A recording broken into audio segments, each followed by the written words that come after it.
प्रसाद की आजीवन मोक्ष सुख राम। सब धरती कागज करूं सब वन कलम कराय।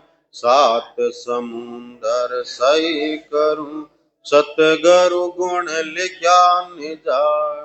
मुझ में इतना बल का गाऊं गला पसा।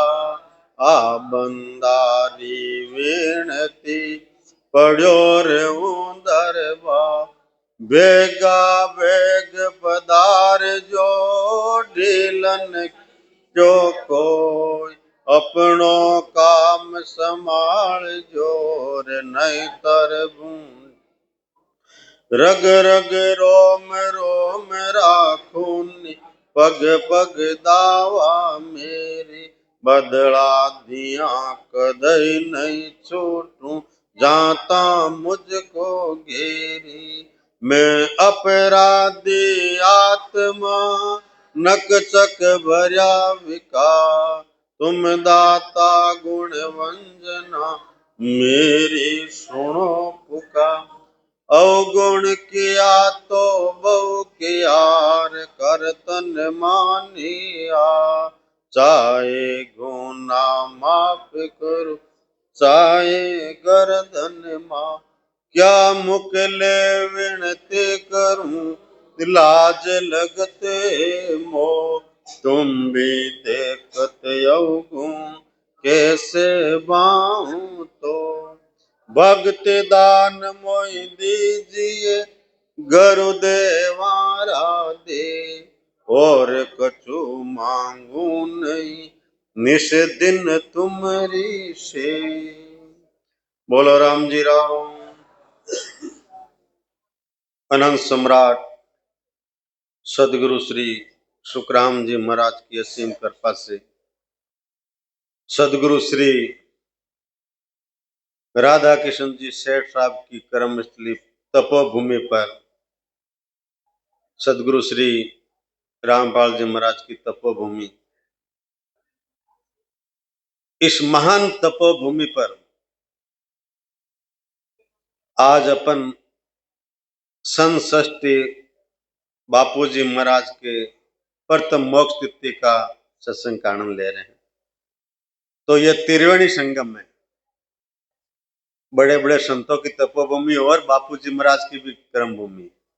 तो तीनों संतों की तपोभूमि पर इस त्रिवेणी गंगा में अपने को संतों की इस गंगा में नहाने का हम सबको लाभ मिल रहा है। सभी राम सुनोई भाई बहनों से निवेदन है जो सत्संग में बाहर खड़े हैं, जो आवाज आ रही है, सत्संग डिस्टर्ब हो रही है। अपन अगर सत्संग के अंदर 4 घंटा नहीं बैठ सकते हैं तो फिर भजन कैसे करेंगे? इस आत्मसार ग्रंथ का अमरलोक आनंद कैसे ले सकते हैं? अपने ऊपर विचार करना है। अगर अपन 4 घंटा सत्संग में बैठ के सत्संग नहीं सुन सकते, अपन सोच रहे कब रुकेंगे पर्वता और अपन बाहर जाए और अपन मोक्ष में जाने की इच्छा करते हैं। सत्संग सुन चलती रहती है, सत्संग चल रही है, अपन मतलब बैठ भी नहीं सकते तो 4 घंटा 6 घंटा 10 घंटा अपन भजन की बात करते हैं, कब करेंगे अपन? यही तो अंग लक्षण है, दिखाई देते हैं। बातें करने से नहीं होती। सत्संग में अगर 4 घंटे नहीं बैठ सकते अपन, सत्संग में आइए ये सुनने के लिए, किस लिए आए? कोई 10 किलोमीटर, कोई 50 किलोमीटर, कोई 100 किलोमीटर किराया लगा के और समय खराब करके, अपना धंधा खराब करके, और इस सत्संग में अपन इधर उधर खुद तो नहीं करे लेकिन 10 आदमी 200 को भी हम डिस्टर्ब कर रहे हैं। अपन अमर लोग की संतों की महिमा की बातें करते हैं, बहुत बड़ी बड़ी अपन ज्ञान चल रहा है अपना। तो ऐसी सत्संग के अंदर तो अपना कोई ऐसे कोड लगना चाहिए। महाराज के राम भजन रो लागो उमावर ओ मन सड़गो आड़े रे। सदगुरु जी रा दर्शन जाता पाव घूंगरा बांधे रे। तो सत्संग सुनने रे पाव में घूंगरा बांधना चाहिए, उमाव लगना चाहिए। आनी 1 सेकंड अपन जाते रहे लार कई बोल देवे मन में क्या होना चाहिए, क्या भाव होना चाहिए? अपन बाहर जा रहे हैं, ऐसे नहीं कोई ऐसा कोई शब्द आ जाए ना हमारे लिए वो नुकसान कर दे, ऐसा भाव सत्संग में होना चाहिए। सत्संग सुनने में तब सत्संग अंदर उतरती है अपने। तो आज बहुत ही अच्छा विषय और बहुत ही अच्छा ग्रंथ चल रहा है, आत्मसार। और भाई साहब ने तो बताया यहाँ पर शेर साहब के समय, रामपाल जी बापू जी के समय और मंगीराम जी बापू के समय आत्मसार ग्रंथ सबको कंठस्थ था और सब बोलते थे। सब यहाँ पर सब बोलते थे, घरों में तो सब बोलते हैं, ब्रह्मसूत्र सब बोलते हैं, आरती सब बोलते हैं, लेकिन आत्मसार ग्रंथ बोलते थे और सबको कंठस्थ था। तो गुरु महाराज शेर साहब, रामपाल जी, गुरु जी और बापू जी महाराज इस ग्रंथ को अपन को क्यों पढ़ाते, इसका विचार करना। भाई डेली सबको कंठस्थ क्यों कराते हैं? इस वाणी का मेन सार ग्रंथ है ये, अपने मोक्ष में जाने के लिए सबसे सार ग्रंथ है ये अनुभव करने का ग्रंथ है, खुद का विचार करने का ग्रंथ है। तो इसलिए पढ़ा जाता है कि इस ग्रंथ में, इसके अंदर लास्ट में शाखा ये लिखी हुई है कि आत्मसार ग्रंथ को पढ़े, सुने, विचार करे और घट में उतारे, उसकी मोक्ष हो जाती है। अपन उस शाखे को सुन के सब पढ़ते हैं, लेकिन महाराज ने कहा इसको पढ़ के, सुन के, अनुभव करके उस देश की प्राप्ति करेंगे तब मोक्ष होगी। खाली पढ़ने से, सुनने से मोक्ष नहीं होने वाली, डेली पढ़ने से, सुनने से नहीं होने वाली। उसके हर शाखी का विचार कर वो शाखी घट के अंदर उतारनी है, इसलिए वो ग्रंथ पढ़ाया जाता था। अपन क्या कर लेते हैं, उस ढड़े के ऊपर चल जाते हैं, उसके पीछे का भाव क्या था उसको नहीं छोड़ते। अपन जो पहले जो भी वडेरे थे, कोई काम करते हैं नहीं रूढ़िवादी, तो उसको अपन पीछे करते हैं, लेकिन इसका कारण क्या है ये मालूम नहीं। तो शेठ साहब ने ये ग्रंथ क्यों पढ़ाते थे? ये पढ़ाते थे, ये मेन सार ये है और इसके ऊपर चलना है, इसको अनुभव करना है,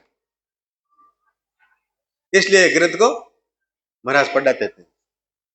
तो अनुभव की बहुत गहरी बात है। और ये भजन करते हैं अपन, लेकिन हर कोई कोई अनुभव होता नहीं है, सबको नहीं होता है अनुभव। तो बहुत बड़ी बात है, भजन करने में मन भी नहीं लगता है, अनुभव तो बहुत बड़ी बात है। उस देश की प्राप्ति करनी तो बहुत बड़ी बात है। अपन बैठते भी नहीं है, 2 घंटा, 4 घंटा, 6 घंटा, 8 घंटा, 10 घंटा भजन करने के लिए बैठना पड़ता है और फिर अनुभव होता है। खाली अनुभव होना ही मोक्ष नहीं है, अनुभव तो रात दिन होता है, 24 घंटा होता है, आवाज आती है, धुनी आती रहती है और अनुभव होता रहता है। लेकिन अनुभव करके, अनुभव रास्ता है, अनुभव क्या है? अनुभव रास्ता है, उस देश में जाने का एक अनुभव रास्ता है। इसका मतलब वो अनुभव हो रहा है, इसका मतलब ये रास्ता सही है। जैसे अपन यहाँ से अभी मेरते जाता है, जाएंगे तो रास्ते के अंदर अकबला आएगा, भूसावल आएगा, सूरत आएगा और अहमदाबाद आएगा, इसका मतलब रास्ता मेरता का सही है। लेकिन ये मेरता नहीं। अनुभव बहुत अच्छी बात है, लेकिन अनुभव के अंदर ही रुक जाना भाई बड़ी यह नहीं है। अनुभव करते करते उस देश की प्राप्ति करना है, मेन चीज ये है। तो अपन जैसे किसी के पूर्व जन्म की भक्ति अच्छी है, कई जन्मों की भक्ति है, इस समय में जो ज्यादा भक्ति करते हैं उसको तो अनुभव हो जाता है। लेकिन कई मेरे जैसे जो भक्ति करते ही नहीं, राम राम करते ही नहीं है और उसको अनुभव होता ही नहीं, फिर उसकी आत्मा में सोचता है मेरे को अनुभव हो रहा नहीं और ये ऐसे ऐसे बड़ी बातें करते हैं, तो मेरे को क्या करना है? मुझे अनुभव तो सबको होना है और सबको उस देश की प्राप्ति करना है। यहाँ सब है, सबका एक ही उद्देश्य है, उस देश की प्राप्ति करना है। लेकिन सबको एक जैसा अनुभव होता नहीं, एक जैसा ज्ञान नहीं, एक जैसी बुद्धि नहीं, एक जैसा विवेक नहीं, एक जैसा वो सुख प्राप्त होता नहीं, मन भी नहीं लगता। अनुभव तो बहुत बड़ी बात है। मेरे जैसे को बैठते हैं तो मन बाहर भटकता है, अनुभव तो बहुत अलग चीज होगी। महाराज का ज्ञान अभी बताया नहीं, उल्टा है। महाराज का ज्ञान क्या? संसार से उल्टा बताते हैं। बकरी सिंह को खा गई, पेड़ नीचे है, जड़े ऊपर है, फल नीचे है, मतलब उल्टा है। तो महाराज का ज्ञान भी उल्टा है। अपन को उल्टी गिनती से शुरू करनी पड़ेगी। अगर वो चीज अनुभव नहीं हो रही है, मन नहीं लग रहा है, ध्यान नहीं लग रहा है, उस देश का नहीं पहुंचे और पहुंचने की पहचान क्या है, वो सब हो जाएगी। लेकिन ऐसा नहीं होता तो पहले उपाय क्या करना है, उसके लिए अपनों को करना क्या है, ये होना जरूरी है। लेकिन अगर नहीं होता तो क्या करना है, उसके लिए तो महाराज ने इसकी वाणी में उपाय बताया है। भाई ऐसा नहीं होता है तो अपन को करना क्या है। जिस तरह अपन महाराज ने बताया आत्मसार ग्रंथ डेली पढ़ना है, पढ़ने का मतलब है कि वैसा होना है। और ऐसा अगर नहीं हो रहा है तो फिर दूसरा उपाय क्या है। अपन रोजाना ब्रह्म स्तुति पढ़ते हैं, गुरु महिमा पढ़ते हैं, सदगुरु सत्ता पढ़ते हैं, तो यह भी एक कारण है क्यों पढ़ते हैं, उसका भी एक कारण है। लेकिन अपन पढ़ते हैं, सब पढ़ते इसलिए, लेकिन उसका विचार नहीं करते। तो आप सबसे छोटी बात से अपन स्टार्ट करते हैं। अपने लिए रोजाना पढ़ते इसलिए छोटी है, लेकिन बहुत बड़ी है भक्ति के लिए। भक्ति के लिए सबसे सरल बात यह है। आज अपन लिखते हैं गुरु महिमा का अंग। अगर जिसको भक्ति नहीं होती, मन नहीं लगता, राम राम नहीं होता है और उस देश का अनुभव नहीं होता, वो गुरु महिमा का विचार कर लेना, ऐसा भाव घट के अंदर लेके आ जाना, सब अनुभव हो जाएगा और उस देश की भी प्राप्ति हो जाएगी। याद सबको प्रत्येक शाखा, लेकिन उसके ऊपर आज विचार करना अपने, इसके ऊपर गहनता से विश्लेषण करना है। सदगुरु सुखराम जी महाराज ने ये गुरु महिमा क्यों बनाई। जिस संतों को अनुभव हो गए वो बड़ी बात है, लेकिन मेरे जैसे को अनुभव नहीं है तो उसके लिए ये है। इसका अगर अपन विचार करेंगे तो उस देश की अनुभव भी होगा, सुख भी आएगा और देश की प्राप्ति हो जाएगी। सदगुरु सुखराम जी महाराज ने गुरु महिमा में ब्रह्मदास जी के बारे में कैसा कैसा भाव प्रकट किया। अपने को अगर मोक्ष में जाना है, ऐसा अनुभव करना है, ऐसा सुख प्राप्त करना है, उस देश की प्राप्ति करनी है, तीनों गुणों से रहित रहना है, संसार की वृत्तियों से अलग रहना है, तो अपन को ऐसे ऐसा भाव प्रकट करना है। महाराज फरमाते हैं, और आज सब गुरु महाराज के दिन है, गुरु महाराज का मोक्ष तिथि का दिन है, तो गुरु महाराज की महिमा ही करनी है। आज गुरु महाराज के मोक्ष तिथि के दिन है और आज सदगुरु श्री विनोद भाई महाराज का जन्मदिन का भी दिन है। तारीख से 17 तारीख होती है, लेकिन तिथि से वो मनाए, अब की बार तो वो 17 तारीख, लेकिन पहले हमेशा 17। तो इधर बापूजी महाराज का मोक्ष तिथि का दिन और इधर सदगुरु श्री विनोद भाई महाराज का अवतरण दिवस का दिन, तो दोनों का दिन है, इसलिए गुरु महिमा के ऊपर ही आज चर्चा करते हैं। नमो नमो गुरुदेव परम निज भेद बताया, निर्गुण ज्ञान विचार हंस प्रम हंस कहवाया। नमो नमो गुरुदेव समुद्र में डूबत तारा, नमो नमो गुरुदेव बाई पार उतार्या। नमो नमो गुरुदेव ज्ञान निर्वेदी, नमो नमो गुरुदेव तिमर मन कार ली। जन सुखिया गुरुदेव जिसके तारण हा, भव सागर से तार जो लीजो बाय पसा। सदगुरु सुखराम जी महाराज ब्रह्मदास जी महाराज से करुणा करते हैं, विनती करते हैं। क्या करते हैं? नमो नमो गुरुदेव परम निज बात भेद बताया। हे गुरु महाराज, आपको बार बार प्रणाम। नमो नमो यानी आपको निवेदन है, आपसे प्रणाम करता हूँ, दंडोत करता हूँ और बार बार आपको मैं करता हूँ। क्यों करते हैं ऐसा? गुरु महाराज ने किया क्या हमारे लिए? तो अपन महाराज फरमाते परम निज भेद बताया। हे गुरु महाराज, आपने वो परम निज मुझे भेद दिया, वो सत्ता दी मेरे को, परम निज जिससे आत्मा का कल्याण जन्म मरण मिटने वाला, ऐसा भेद आप मुझे दिया, इसलिए आपको बार बार प्रणाम। और निर्गुण ज्ञान विचार हंस परम हंस कहवाया, और वो ज्ञान दिया मुझे निर्गुण, जो तीन गुणों से रहित है, उस ज्ञान को आपने मुझे बख्शिश दिया। और ये हंस था, हंस को आपने परम हंस बना दिया। ये जीव आत्मा हंस थी, भजन करने वाली सब आत्मा, लेकिन गुरु महाराज ने हंसों को आदेश दिया, गुरु महाराज आपको बार बार दंडोत प्रणाम। नमो नमो गुरुदेव समुद्र में डूब तारिया। हे गुरु महाराज, आप इस सुखा भवसागर के अंदर मैं डूब रहा था, बाहर बाहर जिलम में 84 लाख जूने का ये भवसागर, और किस में बह रहा था? काम, क्रोध, राग, द्वेष, मोह, माया, ममता, इसके अंदर मैं बाहर बाहर बह रहा था। जन्म में मरना क्यों होता है? अपन इसके अंदर फंसे हुए हैं। इस कारण मेरा इस भवसागर से आपने मुझे बाहर काट निकाल दिया, इसलिए आपको बार बार प्रणाम। नमो नमो गुरुदेव बाहेंगे पार उतारिया। आप मुझे अपने ज्ञान से मुझे इससे बाहर कर दिया, अलग कर दिया संसार की वृत्तियों से। नमो नमो गुरुदेव ज्ञान मोह निर्भय दिया, और आपने ऐसा ज्ञान दिया मेरी आत्मा निर्भय हो गई। अब गुरु महाराज का ज्ञान मिलने के बाद में आत्मा निर्भय हो जाती है, और अपन की आत्मा भी निर्भय होनी चाहिए, फिर आत्मा इधर उधर किसी का कहीं नहीं भटकेगी।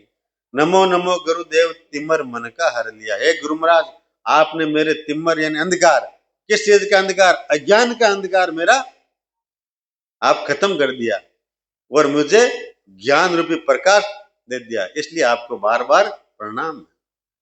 जन सुखिया गुरुदेव जी शिष्य के तारणहार।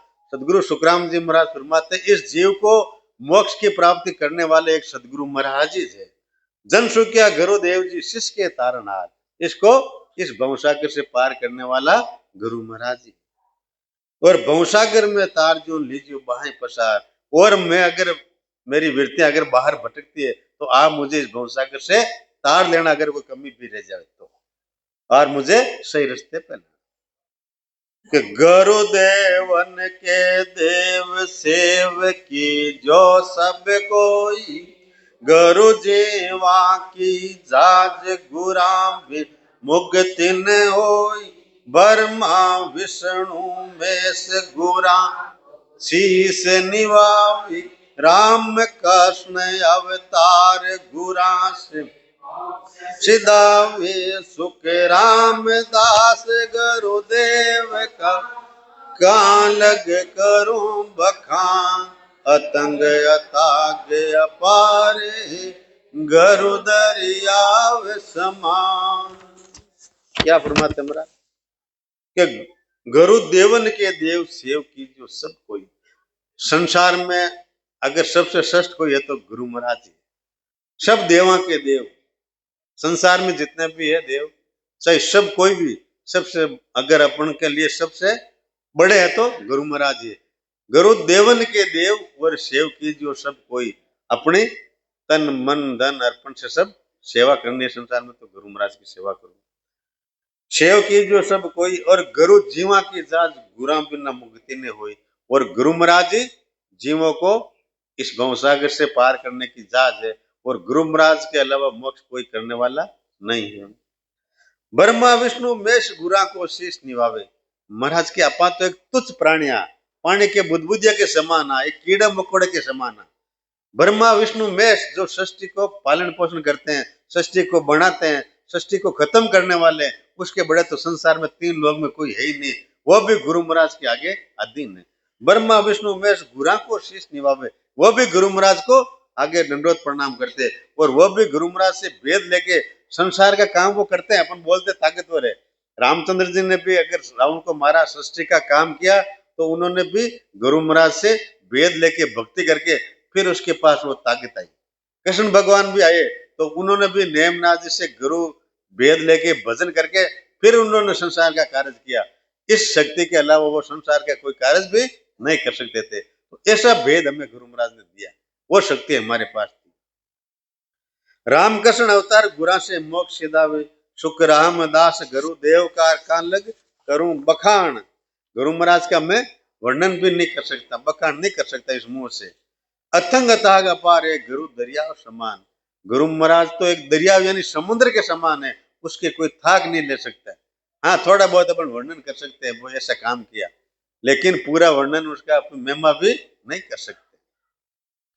बिन जल मिटे न प्यास शीत अंबर बिन सोई, भोजन बिन प्रसाद भूख जुग जाय न कंचन कसर सोनार हार तागा बिन राख जुग ओ नर सब का बात सुनिया बिन बाकी शील सांच संतोष ज्ञान बर मन जावी जन सुखिया बिन सु तिमर क्यों कौन मिटावे। बोलो राम। महाराज फरमाते हैं कि बिन जल मिटे न प्यास शीत अंबर बिन सोई। अगर अपन को प्यास लगी हुई है तो पानी पिए बगैर प्यास नहीं जाएगी। चाहे दूध पी लो, चाहे अपन जूस पी लो, चाहे संसार में और बहुत पदार्थ है पीने के, कोई भी चीज अपन पी लेते हैं, लेकिन जब तक प्यास